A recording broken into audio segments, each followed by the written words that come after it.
The episode starts with a scene of Arctic Biosystem, ABS, a research center in the Arctic. A terrified researcher, Peter Farragut, runs down a hallway of the research center and manages to enter inside an access-controlled area. However, he is grabbed by a mysterious thing from behind. Soon, the director of Arctic Biosystem, Hiroshi Hadake, and his adopted child, Daniel Arov, who is also the head of the security department, enter the area. They find 2 researchers dead, but Peter is alive and presumably infected with some virus. After Peter drinks the water offered by Hadake, his throat starts pounding. Surprised, Daniel asks what is wrong with Peter, and Hadake responds that it's progress. Next, we are taken to the headquarters of Centers for Disease Control, CDC, where a senior research scientist, Dr. Alan Farragut, briefs his new field officers about cholera. His presentation is interrupted by another senior research scientist, Dr. Julia Walker, who is also Alan's ex-wife. Turns out she had cheated on Alan with his brother. Afterwards, Alan, along with his team member, Sarah Jordan, and a veterinary pathologist,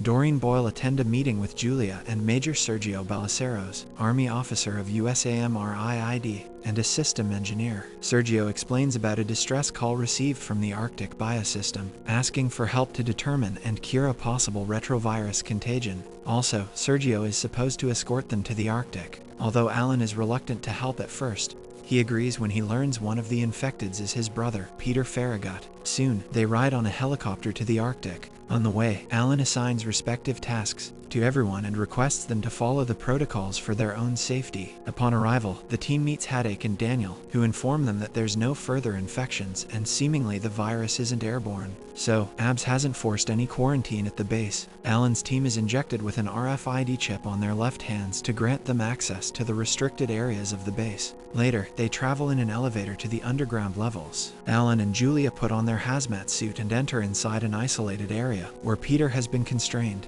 While Alan talks to Peter, Julia takes a sample of Peter's blood, which has turned into a dense black fluid. Peter mentions about a white room but suddenly gets aggressive, breaks his restraints and attacks Alan, trying to inject him with his own blood sample. However, Julia manages to inject a tranquilizer into Peter, bringing him under control. Elsewhere, Doreen and Sergio examine Peter's lab and find genetically modified rats. Doreen asks Daniel to take her to the experimental monkeys. However, she is skeptical when Daniel tells her that there are no monkeys in the lab. On the other hand, Alan, Julia, and Sarah enter the holding area, which has body bags of the 2 scientists who worked with Peter. When Sarah opens one of the bags, they find that the corpse's tissue has degraded and it has the same dense and slurry black fluid. It causes Sarah to throw up into her suit mask. Meanwhile, Doreen concludes that the virus is not airborne after running a few tests, and removes her hazmat masks, along with Sergio. During the investigation, Sergio disassembles a drain and finds some fur. Soon, Doreen realizes the fur is from a monkey. She describes that monkeys are one of the main agents of zoonotic transfer, i.e., passing a virus from animals to humans and vice versa. It's suspicious why the ABS has lied about the absence of monkeys. Next, Julia visits Hadake's office to obtain information about Peter's research. Hadake gives her all the materials associated with Peter's research, and mentions that he was working particularly on mutagens. When Julia asks Hadake if there's any correlation between Peter's research and the infectious agents, he claims to be unaware about it. While Julia is busy looking at the research materials, Hadake asks if she has children. As she replies she doesn't have any kids, he stares at her in amusement. Elsewhere, Alan examines Peter's living quarters and finds a pendrive with Peter's video entries. Meanwhile, Sarah enters the room to inform Alan that the tissue samples are ready. In the first video, Peter talks about his random life events and mentions seeing someone with the initial T while he speaks. Peter uses a gesture that Alan reveals the brothers used to alert one another when their father came home drunk and angry. After a while, Julia calls Alan back to the isolation area, where Peter has awakened and escaped by forcing his way into the air duct system. At Hadake's orders, Daniel seals the entire floor, deactivates Peter's RFID chip, and floods the ducts with halethane gas that will knock Peter out for several hours. Alan is reluctant, saying Peter can be their chance to find out about the cure since he may have antibodies that allowed him to fend off the infection.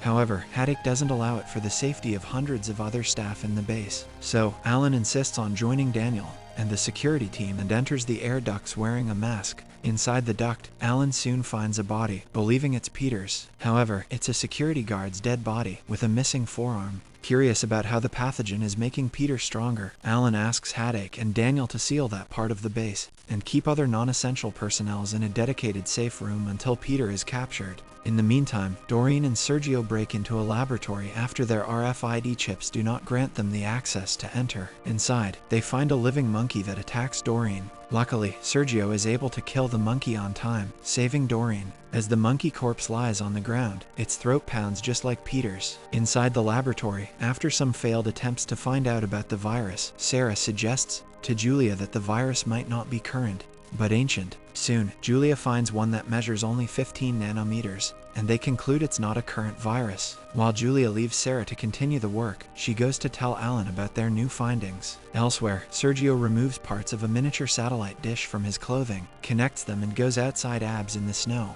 There, he communicates with an anonymous site. As he turns back toward the base, he realizes he is standing in a field of frozen monkey corpses. Next, Sergio goes back inside and talks with Haddock, who is eavesdropping Alan. Sarah and Julia talk about the virus they found and about how it is changing Peter into a mysterious creature. When Haddock tells Sergio that the delivery will be on schedule, the latter tells that the schedule for the delivery changed when the CDC showed up. Also, Sergio mentions that the people he and Haddock work for are not happy, and now he has to clean up Haddock's mess. It seems like something suspicious is going on between Sergio and Haddock about which the CDC team is unaware. Meanwhile, Peter uses the RFID chip on a detached forearm of the security guard he killed earlier. Using the chip, he gets access to the restricted area where he attacks some researchers. In the following scene, 3 researchers describe being attacked by Peter and forced to have oral contact with him. Also, they inform Sarah that there were 3 other scientists with them who ran after being attacked by Peter. Upon learning about the possible rapid spread of the virus, Alan assigns Sarah as an isolation in charge and asks Julia to work with the lab rats to learn about the rate of infection.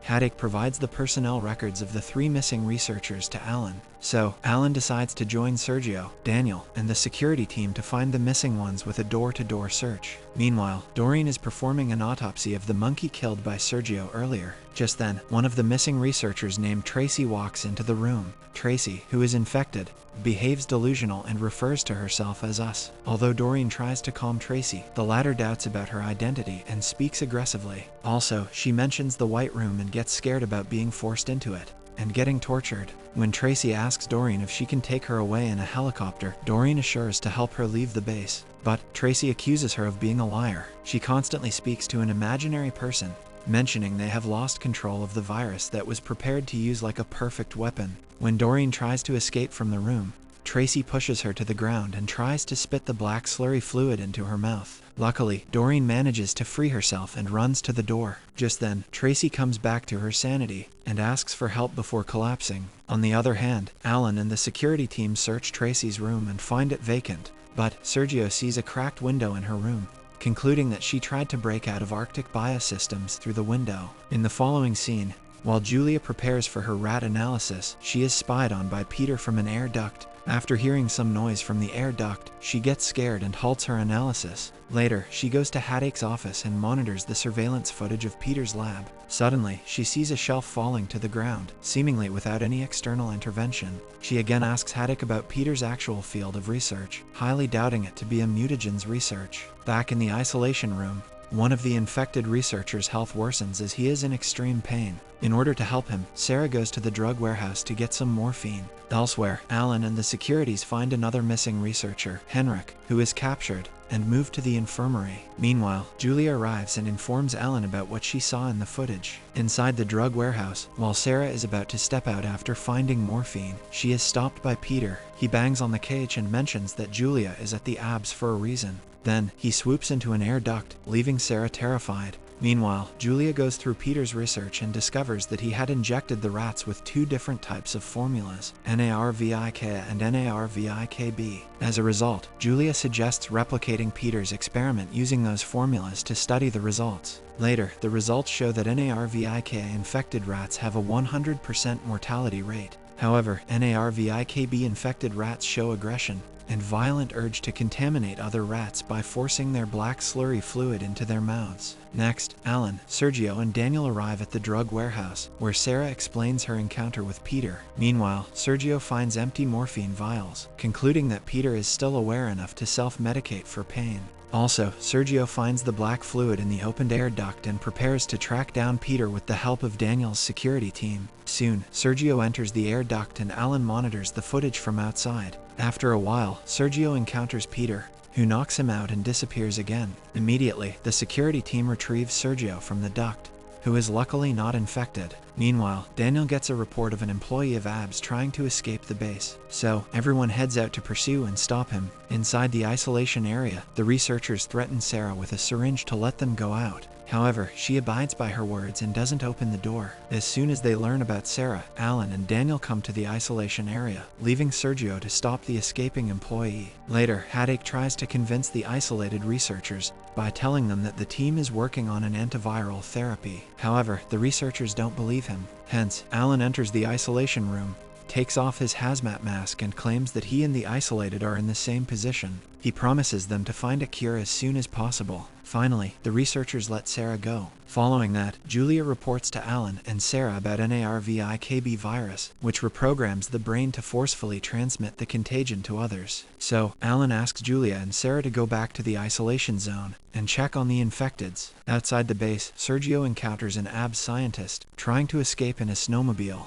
Horrified scientist claims that ABS has been performing dangerous experiments, and the monkeys have been subjected to an abomination. Furthermore, the scientist mentions to inform the media about the horrors behind the experiments after he escapes. Suddenly, Sergio takes out a knife and stabs the scientist to death. Later, he buries the body of the dead scientist under the snow and returns to the base. In the next scene, Julia notices a tremor in Sarah's hand, but she claims to be fine. Meanwhile, Doreen enters the room and asks for help with Tracy, who is in an advanced stage of infection. Also, Doreen wants to explain to Alan what she has discovered about the monkeys. Then, the three ladies enter the isolation zone to shift Tracy into the ICU chamber. Suddenly, the isolated researcher, who was in pain previously, mimics a collapse to distract the ladies and escapes along with his fellow researchers. Enraged, Alan meets Haddock accusing him of not telling him the full picture and not giving complete access to the base. Also, Alan wants to know how the patients keep disappearing, and how Doreen has been attacked by an infected monkey she was told didn't exist at the first place. Moreover, he queries Haddock why Peter was messing around with the world's deadliest virus, to which Haddock replies that he never encouraged something so reckless. Finally, both of them agree for transparency and collaboration to get out of this situation alive. In his office, surprisingly,